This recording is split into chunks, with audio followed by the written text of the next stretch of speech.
Lotus reality and agro farming వారు premium farm land projects మన పొలం ఫేజ్ 1, 2 మరియు 3 కంప్లీట్ చేసుకొని మన పొలం phase 4 Wasar village at Narayana Khed లో ఆగస్టు 15 ఇండిపెండెన్స్ డే రోజు గ్రాండ్ లాంచ్ చేయడం జరుగుతోంది. లాంచింగ్ మరియు ఇండిపెండెన్స్ డే సందర్భంగా 5 గుంటాస్ ల్యాండ్ అవుట్ రేట్ లో బుక్ చేసుకున్న వారికి 1,50,000 రూపాయల డిస్కౌంట్ తో పాటు 2 గ్రాముల గోల్డ్ ఫ్రీగా ఇస్తున్నారు. పూర్తి వివరాలకు సంప్రదించండి. నమస్కారం అందరికి. ఇవాళ మనతో పాటు మన స్టూడియోలో ఫేమస్ ఆస్ట్రాలజర్ అయిన అనుపమ గారు ఉన్నారు. అసలు బాధక గ్రహం అంటే ఏంటి, ఎలాంటి లగ్నం వారికి బాధక గ్రహాలు ఎలా ఉంటాయి, ఏ స్థితిలో ఉంటే ఎలా బాధ పెడతాయి, వాటికి చక్కగా పరిహారాలు తెలుసుకుందాం. ఇంకెందుకు వీడియోలోకి వెళ్ళిపోదాం పదండి. నమస్తే మేడం. నమస్తే. Firstly Hardy welcome to our channel. Thank you. So మీరెంత ఫేమస్ నాకు తెలుసు. ఆఫ్టర్ ఏ లాంగ్ గ్యాప్ మీరు మళ్ళీ మీడియా ముందుకు వచ్చారు. సో మీ ఫస్ట్ వీడియోస్ ఏవైతే పెట్టామో మనం క్యారెక్టరిస్టిక్స్ గురించి అండ్ వాళ్ళ పర్సనాలిటీస్ గురించి చాలా హ్యూజ్ రెస్పాన్స్ వచ్చింది. ఇప్పుడు చెప్పబోయే కంటెంట్ కూడా అంతే హ్యూజ్ రెస్పాన్స్ రావాలి, అంతే చాలా పాజిటివిటీ స్ప్రెడ్ చేసి చాలా బాగుండాలని కోరుకుంటూ ఇప్పుడు మనం వీడియోని వెళ్ళిపోతాం. Thank you so much. Ma'am, ఇప్పుడు చాలా మంది బాధక అనే ఒక గ్రహము మన రాశిలో ఉంటుంది, అది ఉంటే చాలా ఆబ్స్టికల్స్ వస్తాయి, అంటే మనం అనుకున్న పనులు ఏం జరగవు, అలా ఇలా అంటే మొత్తం ఇబ్బందులే ఉంటాయని చాలా మంది చెప్తూ ఉంటారు. అసలు ఏ గ్రహం వాళ్ళకి అంటే ఏ టైంలో లేకపోతే ఏ స్టేట్ లో ఉంటే బాధకాస్ కొంచెం ఎలా ఉంటుందని ఒకసారి వివరించండి. మనకి 12 లగ్నాలు ఉంటాయి కదా, 12 రాసులు 12 లగ్నాలు. ప్రతి ఒక్క లగ్నానికి ఒక బాధక గ్రహం ఉంటుంది అనమాట. సో దీన్ని 3 కేటగిరీస్ కిందికి విభజన చేస్తారు. చరరాశులు, స్థిర రాశులు అండ్ ద్విస్వభావ రాశులు. అంటే movable science, fixed science and dual science. Movable science అంటే మనకి మేషరాశి, కర్కాటక రాశి, తులారాశి, మకర రాశి. ఆర్ మేష లగ్నం, తులా లగ్నం, కర్కాటక లగ్నం ఆర్ మకర లగ్నం. వీళ్ళకి 11th హౌస్ అంటే లాభస్థానంలో ఉండే గ్రహాలు బాధక అవుతారు అనమాట. అంటే ఇప్పుడు మేషరాశికి బాధక ఎవరు లాభస్థానంలో అంటే మనకి శని కుంభరాశిలో ఉంటుంది కాబట్టి న్యాచురల్ గా మనకి మేషరాశి వాళ్ళకి శని బాధక లార్డ్ అవుతారు అనమాట. సో కుంభరాశికి శని ఒక్కర్లే కాదు, కోలార్డ్షిప్ రాహుకి కూడా ఉంటుంది కాబట్టి ఇక్కడ కొద్దిగా Saturn as well as Rahu 2 planets కూడా కొద్దిగా ఇబ్బందులు క్రియేట్ చేస్తూ ఉంటారు అనమాట. సో ఇప్పుడు అలా చూసుకుంటే అది చరరాశులకై. స్థిర రాశులకు వచ్చేసరికి వృషభ రాశి, సింహరాశి, వృశ్చిక రాశి అండ్ కుంభరాశి. వీళ్ళకి 9th హౌస్ అవుతుంది అనమాట. ఇప్పుడు 9th హౌస్ అంటే మనకి భాగ్యస్థానం ని కూడా చూసుకుంటాం కాబట్టి ఇక్కడ భాగ్యాధిపతి బాధకుడు ఎట్లా అవుతున్నారు అని కొంతమందికి డౌట్స్ రావచ్చు. సో మనం అవి డీటెయిల్డ్ గా మాట్లాడుకునేటప్పుడు వివరిస్తాను. అండ్ ద్విస్వభావ రాశులు అంటే డ్యూయల్ సైన్స్ అన్నమాట. అంటే మిథున్ రాశి, కన్యా రాశి, ధనుసు రాశి అండ్ మీన రాశి. వీళ్ళకి 7వ స్థానము బాధక స్థానం అవుతుంది. అంటే ఇక్కడ 7వ స్థానం అంటే మనం దేని గురించి మాట్లాడుకుంటాము, పార్ట్నర్షిప్స్, రిలేషన్షిప్స్ లో భార్య కానీ భర్త కానీ ఇలాంటి ప్లేస్మెంట్ కాబట్టి వీళ్ళకి అలాంటి భావానికి సంబంధించి అలాంటి పర్సన్స్ తో సంబంధించి వీళ్ళకి కొద్దిగా బాధ ఆర్ ఆబ్స్టికల్స్ వస్తాయి. సో బాధక బేసిక్ నేచర్ ఏంటి అంటే ఒక సాఫీగా సాగే లైఫ్ లో ఒక సడన్ గా ఒక రోడ్ బ్లాక్ రావడము, లేకపోతే మనము డ్రైవ్ చేసుకుంటూ వెళ్ళిపోయేటప్పుడు ఒక స్పీడ్ బ్రేకర్ వచ్చినప్పుడు మనం కాసేపు ఆగుతాం కదా, ఆ speed breaker type of energy ఉంటుంది అనమాట. సో ఇది మనకి దీని ఎఫెక్ట్స్ ఎప్పుడు కనిపిస్తాయి అంటే దశ అంతర్దశలు వచ్చినప్పుడు లేదా గోచారంలో కొన్నిసార్లు ఆ పర్టికులర్ గ్రహాలు ఫేవరబుల్ గా లేనప్పుడు అప్పుడు మనకి దీని ఎఫెక్ట్స్ కనబడుతూ ఉంటాయి అన్నమాట. సో మనం ఇప్పుడు ఏం చేద్దామంటే ఒక్కొక్క లగ్నానికి ఈ బాధక ఎలాంటి రిజల్ట్ ఇస్తుంది, ఏ హౌస్ లో ఉంటే ఎట్లాంటి రిజల్ట్ ఇస్తుందో మనం తెలుసుకుందాం. మ్యామ్, ఇప్పుడు తులారాశిలో ఉన్న బాధక గ్రహం ఏ స్థానంలో ఉంటే రాడో వివరించండి. తులారాశి తులా లగ్నం వాళ్ళకి బాధకాధిపతి ఎవరవుతారంటే రవి గ్రహం అవుతుంది అనమాట. ఎందుకంటే 11th హౌస్ లో లియో రూల్ చేస్తుంది తులారాశి అండ్ తులా లగ్నం వాళ్ళకి. సో రవి ఒక కారకత్వాస్ ఏంటి అంటే మనకి ఇక్కడ అథారిటేటివ్ ఫిగర్స్ అంటే అధికారులు అనమాట. అది గవర్నమెంట్ అధికారులు అయితే ఇంకా ఎక్కువ స్పెసిఫిక్ గా చెప్పొచ్చు. ఎందుకంటే సింహరాశి మనకి గవర్నమెంట్ కి సంబంధించి ఉంటుంది, ప్రభుత్వ అధికారులు. అండ్ ఇక్కడ ఇంకొకటి ఏంటి అంటే మనకి ఆఫీస్లో పనిచేసే మేనేజర్స్ అండ్ సిఇఓస్ ఆ లెవెల్లో ఉన్న వాళ్ళు, అంటే వీళ్ళకి నెట్వర్క్ సర్కిల్ కూడా ఆ స్థాయిలో ఉంటుంది, రాయల్ ఫేవర్స్ వచ్చే స్థాయిలో ఉంటుంది. And at the same time వాళ్ళతోటే వీళ్ళకి మళ్ళీ ఇబ్బందులు వచ్చే ఛాన్సెస్ కూడా ఉంటాయి అన్నమాట. అండ్ ఇప్పుడు ఒకవేళ రవి తులా లగ్నంలోనే ఉంటే, అంటే బాధకాధిపతి లగ్నంలోనే ఉంటే ఇక్కడ షార్ట్ టెంపర్డ్ నేచర్ వచ్చేస్తుంది. ఓకే, ఎందుకంటే తులా రాశి బ్యాలెన్స్డ్ సైన్, అలాంటి బ్యాలెన్స్డ్ సైన్ లోకి రవి ఎంటర్ అవుతే నీచ పడిపోతాడు అనమాట ఇక్కడ. సో కొద్దిగా ఫాల్స్ ఈగో ఉండడము, షార్ట్ టెంపర్డ్నెస్ ఉండడము, లేకపోతే ఫాదర్ నుంచి సరిగ్గా సపోర్ట్ రాకపోవడము, ఎందుకంటే రవి నీచబడతాడు, లగ్నంలోనే నీచబడతాడు కాబట్టి ఫేవరబుల్ రిజల్ట్స్ రాకపోవడము. కొన్ని వేరే కాంబినేషన్స్ కనుక హారోస్కోప్స్ లో ఇండివిజువల్ బర్త్ చార్ట్స్ లో ఉంటే కనుక అవసరమైన టైంకి ఫాదర్ యొక్క గైడెన్స్ సపోర్ట్ వీళ్ళకి ఉండకపోవడము, అంటే ఫాదర్ భౌతికంగా ప్రజెంట్ ఉండకపోవచ్చు, అది కూడా జరిగే ఛాన్సెస్ ఉంటాయి అన్నమాట. సో ఇది ఒక కాంబినేషన్ మనం చెప్పుకోవడానికి బాధక స్థానానికి. అండ్ అధికారులతో కూడా వీళ్ళకి కొద్దిగా ఇబ్బందులు రావడము. అండ్ రవి మనకి మెయిన్ ఇచ్చే నేచర్ ఏంటి అంటే సెల్ఫ్ కాన్ఫిడెన్స్. ఈ సెల్ఫ్ కాన్ఫిడెన్స్ ల్యాక్ అయిపోతుంది అనమాట లగ్నంలో, తులా లగ్నంలోకి రవి వెళ్తే గనక వీళ్ళకి సెల్ఫ్ కాన్ఫిడెన్స్ ఉండదు, అస్తమానం వాళ్ళని డౌట్ పడుతూ ఉంటారు అనమాట. సో ఇదొకటి బ్యాడ్ క్వాలిటీ. ఆ బాధక యొక్క నేచర్ మనకి ఇక్కడ కనిపిస్తుంది అనమాట. వాళ్ళకి నాలెడ్జ్ ఉంటుంది కానీ వాళ్ళు బయటికి రెసిప్రోకేట్ గా కాన్ఫిడెంట్ గా చెప్పలేరు. సో ఇదొక నేచర్ కనిపిస్తుంది. బాధకాధిపతి సెకండ్ హౌస్ లో వృశ్చిక రాశిలోకి వెళ్తే, అంటే 11th లార్డ్ సెకండ్ హౌస్ లోకి వెళ్తే ఇక్కడ ఏమవుతుందంటే ఫైనాన్షియల్ గా వీళ్ళు కొద్దిగా ఫ్లక్చువేషన్స్ వస్తాయి.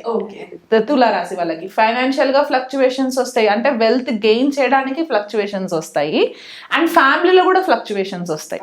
ఫ్యామిలీనే వీళ్ళకి ఒక పెద్ద బాధ లాగా క్రియేట్ అయిపోవడము, ఇలాంటి సిచ్యువేషన్స్ కనిపిస్తుంటాయి. చాలా ఆరగెంట్ గా బిహేవ్ చేయడము, ఫ్యామిలీకి సంబంధించి ఇంట్లో వాళ్ళతో చాలా ఆరగెంట్ గా బిహేవ్ చేయడము, ఫాల్స్ ఈగో ఒకటి ఉండడము, అన్ని నాకే తెలుసు అనే ఒక మైండ్ సెట్ తోటి ఉండడము, ఇలాంటివి కనిపిస్తూ ఉంటాయి. అదే రవి 3rd హౌస్ లోకి వెళ్తే, ధనుసు రాశిలోకి వెళ్తే, ఇక్కడ ఒక అగ్నితత్వ గ్రహము అగ్నితత్వ రాశిలోకి వెళ్ళి బాధక అయ్యి ఇక్కడ వెళ్ళినప్పుడు ఏమవుతుందంటే స్పీచ్ చాలా రూడ్ గా హార్ష్ గా వచ్చేయడము. అంటే వీళ్ళకి ఎలా అయిపోతుందంటే వీళ్ళకి సెల్ఫ్ రెస్పెక్ట్ ఎక్కువైపోయి ఎవరైనా ఛాలెంజ్ చేసినా సరే ఇమ్మీడియట్ గా ఛాలెంజ్ ని ఎదురుగొట్టడము, తిరిగి కొట్టడము, ఇలాంటి ఛాన్సెస్ ఉంటాయి. అండ్ ఇంకొకటి యంగర్ సిబ్లింగ్స్ తోటి కొద్దిగా డిస్టర్బెన్సెస్ రావడము, అంటే వాళ్ళకంటే చిన్న వయసులో ఉన్న చెల్లి తమ్ముడు ఇలాంటి వాళ్ళతోటి కొద్దిగా ఇబ్బందులు రావడము, చుట్టుపక్కల నైబర్స్ తోటి కొద్దిగా డిస్టర్బెన్సెస్ రావడము, కమ్యూనికేషన్ లో కూడా వీళ్ళు అహంకార పూరితమైన మాటలు మాట్లాడడము, ఇలాంటివి జరిగే ఛాన్సెస్ ఉంటాయి అన్నమాట. కొన్నిసార్లు ఒకవేళ మేనేజర్స్ అయ్యారనుకోండి, అధికారాన్ని రాంగ్ వేలో హ్యాండిల్ చేయడము, పవర్ అబ్యూస్ చేయడము, ఇలాంటివి కొద్దిగా మనకి కనిపిస్తూ ఉంటాయి. అదే 4th హౌస్ లోకి వెళ్ళింది అనుకోండి, ఎనిమీ సైన్ లోకి వెళ్తుంది మకర రాశిలోకి, కానీ రవి దిగ్బలి పొందుతారు. జనరల్ గా కాలపురుష కుండలిలో రవి 10th హౌస్ లో దిగ్బలి పొందుతారు, అంటే ఇక్కడ మకర రాశిలో కూడా దిగ్బలి పొందుతారు. కాకపోతే ఇక్కడ భూ సంబంధితమైన ప్రాబ్లమ్స్ కి వీళ్ళకి కొద్దిగా ప్రాబ్లమ్స్ రావడము, లేదా వీళ్ళు ఏదైనా ల్యాండ్ కొనుక్కుంటే గవర్నమెంట్ తోటి వీళ్ళకి ప్రాబ్లమ్స్ రావడము. ఎలా అంటే ఇప్పుడు మనం కొన్నిసార్లు చూస్తుంటాము రోడ్ వైడనింగ్ కేసెస్ లో గవర్నమెంట్ వచ్చి డిమాలిష్ చేసేసాయి అని చెప్పేసి అంటూ ఉంటాయి. ఇట్లాంటి కాంబినేషన్స్ ఉండే ఛాన్సెస్ ఉంటాయి అన్నమాట. సో ఇది ఒకటి ప్రాబ్లం వస్తుంది.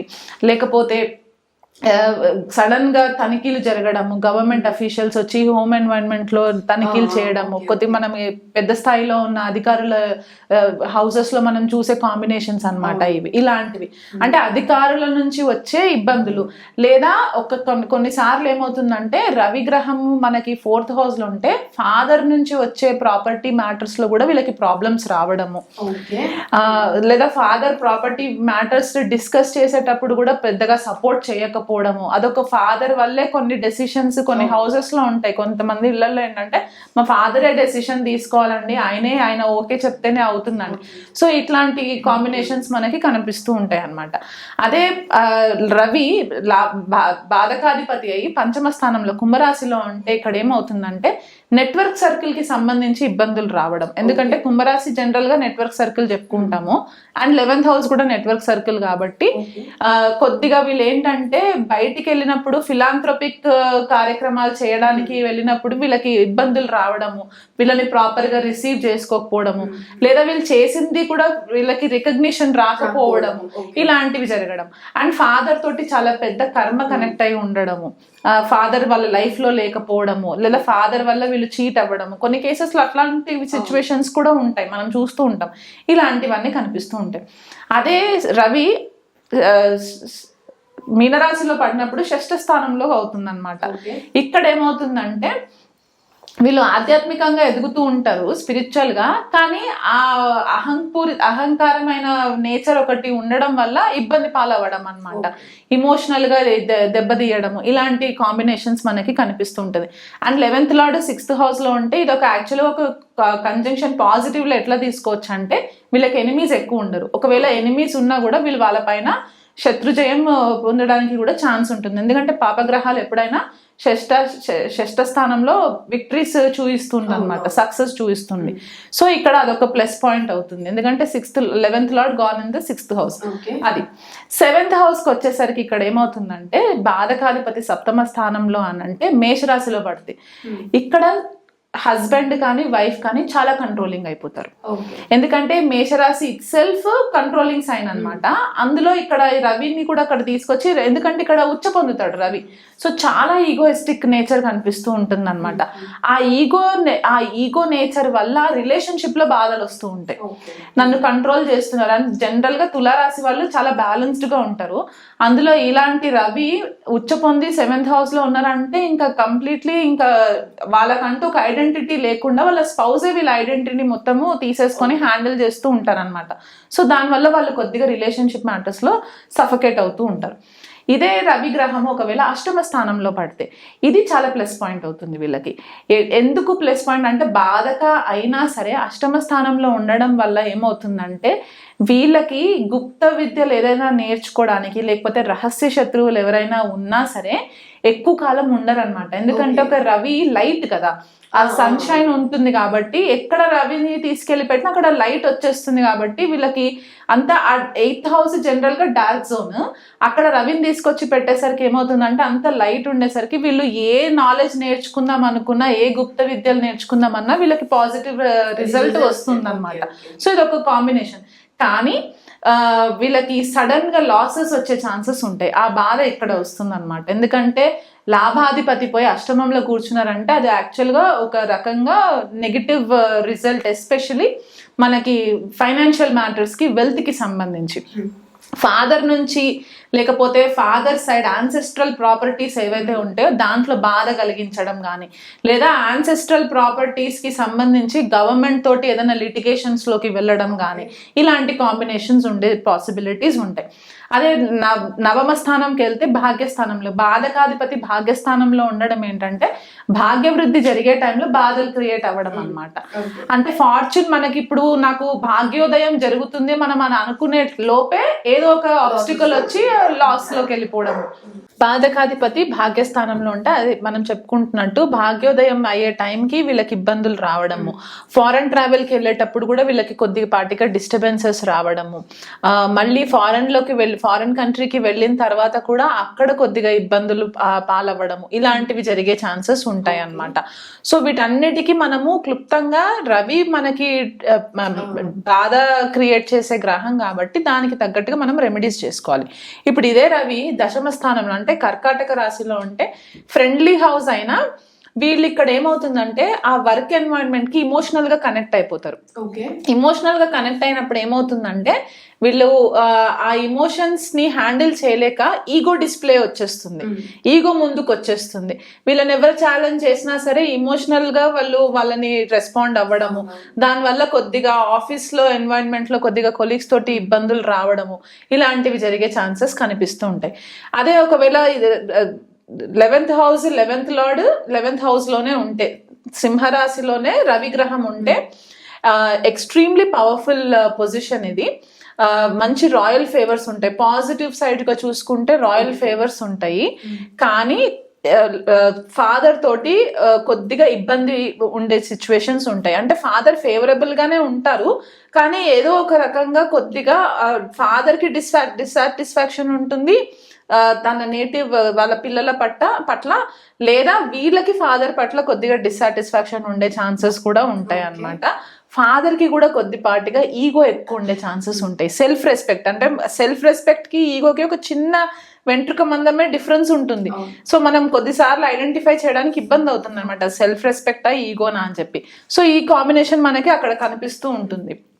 అండ్ అది కాకుండా అధికారులు, పై అధికారులతోటి, వాళ్ళు ఎలాంటి ఆర్గనైజేషన్ లో పనిచేసినా సరే, అది గవర్నమెంట్ అవ్వచ్చు, ప్రైవేట్ అవ్వచ్చు, అధికారులతోటి మాత్రం వీళ్ళకి చాలా బాధలు ఫేస్ చేసే ప్రాబ్లమ్స్ కనిపిస్తూ ఉంటాయి అన్నమాట. అంటే ఈగో క్లాషెస్, వీళ్ళు ఎంత బెటర్ గా పర్ఫామ్ చేసినా వీళ్ళకి రికగ్నిషన్ ఇవ్వకుండా ఇబ్బంది పాలు చేయడం. అదే కన్యా రాశిలో 12th హౌస్ లో పడితే, బాధకాధిపతి 12th హౌస్ లో పడితే, మళ్ళీ అగైన్ యాజ్ 9th లార్డ్ కి ఎట్లయితే చెప్పానో ఫారెన్ లో, ఇక్కడ కూడా ఫారెన్ కి సంబంధించే ఉంటుంది కాబట్టి అక్కడ కొద్దిగా ఇబ్బంది పాలు అవ్వడము, డిస్సాటిస్ఫాక్షన్ కెరియర్స్ లో ఉండడం వల్ల, అంటే ఫారెన్ లో ఉండి కెరియర్ జాబ్ చేస్తుంటే కనుక అక్కడ ఫేవరబుల్ రిజల్ట్స్ రాకపోవడము, అక్కడ కొద్దిగా ఇబ్బంది పాలు అవ్వడము, స్పిరిచువల్ గా ఎదిగేటప్పుడు కొద్దిగా హెల్ప్ రాకపోవడము. అండ్ 12th హౌస్ మనకి స్లీప్ కు, అంటే నిద్రకి కూడా సంబంధించిన హౌస్ లాగా మనం చెప్తూ ఉంటాం కాబట్టి, ఎప్పుడైతే రవి 12th లోకి వెళ్తుందో వీళ్ళు నిద్రపోవడానికి చాలా కష్టపడుతూ ఉంటారు అనమాట. ఎందుకంటే లైట్ కదా, సో తొందరగా వీళ్ళు నిద్రపోలేరు, ఇన్సోమ్నియా ఇష్యూస్ వస్తూ ఉంటాయి, స్లీప్ డిసార్డర్స్ వస్తూ ఉంటాయి, ఇవి మనకి కనిపిస్తూ ఉంటాయి అనమాట. బేసికల్ గా పరిహారాలు ఏం చేసుకోవాలంటే, రవి మనకి అందరికి ఉదయం లేచిన వెంటనే మనకు కనిపించే ప్రత్యక్ష దైవం రవి కాబట్టి రవికి అర్ఘ్యం ఇవ్వడము మెయిన్ చెప్పవలసిన రెమెడీ అన్నమాట. ఎందుకంటే ఈ తులా రాశి వాళ్ళకి, తులా లగ్నం వాళ్ళకి ఈ రవి దశ వచ్చినప్పుడు, రవి అంతర్దశ వచ్చినప్పుడు ఈ చెప్పిన ఇష్యూసే కాకుండా వీళ్ళకి ఫిజికల్ లెవెల్లో ఇష్యూస్ ఎట్లా వస్తాయంటే, హై టెంపరేచర్ ఫీవర్స్ రావడము, లేకపోతే ఫ్రీక్వెంట్ హెడేక్స్ రావడము, పిత్త కాన్స్టెన్సీ ఎక్కువ అయిపోవడము బాడీలో, దానివల్ల వేరే రకమైన హెల్త్ ఇష్యూస్ రావడము, హార్ట్ కి సంబంధించి ప్రాబ్లమ్స్ రావడము, ఇవన్నీ వస్తూ ఉంటాయి. కాబట్టి దాన్ని నెగ్లెక్ట్ చేయకుండా ఉండడానికి, కోపం ఎక్కువ రాకుండా ఉండడానికి, ఈగో క్లాషెస్ రాకుండా ఉండడానికి ప్రతిరోజు రవికి అర్ఘం ఇవ్వడము చెప్పదగిన సూచన. అండ్ ఇంకొకటి ఏంటంటే, టెంపుల్స్ కి వెళ్ళినప్పుడు స్పెసిఫిక్ గా సండేస్ రవికి ఏదైనా అభిషేకం చేయించడం కానీ, అర్చన చేయించడం కానీ, నవగ్రహాలలో రవికి చేయించడం. సండేస్ నాన్ వెజ్ తినే హ్యాబిట్స్ ఉంటే, అసలు సండేస్ నాన్ వెజ్ తినకూడదు, అది మానేయాలి. అది తినే హ్యాబిట్స్ ఉంటే కనుక అది మానేయాలి. అండ్ వీలైనంత మట్టుకు సాత్వికమైన ఆహారం తీసుకోవడానికి ప్రయత్నం చేస్తే చాలా మట్టుకు వీళ్ళకి బెటర్ ఉంటుంది. ఓకే, మరి చూసారు కదా తులారాశి లేదా తులాలగ్నం వారికి బాధక గ్రహం ఏ స్థానంలో ఉంటే ఎలా ఉంటుందో అని చక్కగా వివరించినందుకు thank you so much ma'am. మరి అంత బాధపడుతున్నా కూడా పరిహారాలు చేసుకొని నెగిటివ్స్ అన్ని పాజిటివ్స్ అవ్వాలని మనస్ఫూర్తిగా కోరుకుంటూ మరి ఇంకొక ఎపిసోడ్లో కలుద్దాం. అంతవరకు సెలవు.